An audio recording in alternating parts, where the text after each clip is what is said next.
In this thing about promises as prayers unanswered, let's quote this verse that we mentioned in one of our previous messages in this series. Isaiah 65:24 says, "It shall come to pass that before they call on me, I will answer. And while they're speaking, I will hear." Now, I taught on this several years ago, and I just do not know how this person deducted this, but they contacted our ministry and said, "I want to know more about this time travel you're talking about. This is not time travel. This is this is," and I'm not trying to be critical of the person. I just thought it was kind of funny. I thought I need to be more careful when I'm talking about this so people understand what it is I'm talking about. And there are a lot of different dimensions to this concept here that before we call, he answers. Well, there's a reason that before he calls, that he answers or that he has already answered. And the reason is because he is a God of promise.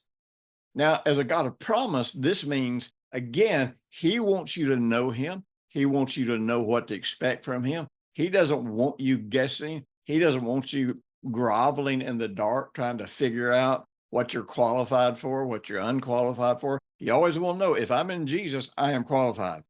Now, let me tell you something. Will sin mess you up? Absolutely. Many people teach it. Well, if you're in Jesus and you're qualified, just live any way you want to. I am not talking about that. I am not endorsing that, because the Bible teaches us that sin will harden our heart. The Apostle John said in his epistle of First John, he says, our conscience will condemn our heart when we get in sin. And when our conscience condemns us, then we are incapable of receiving from God. It doesn't mean God has stopped offering. As a matter of fact, God can't stop offering for something that he has already promised to give to you.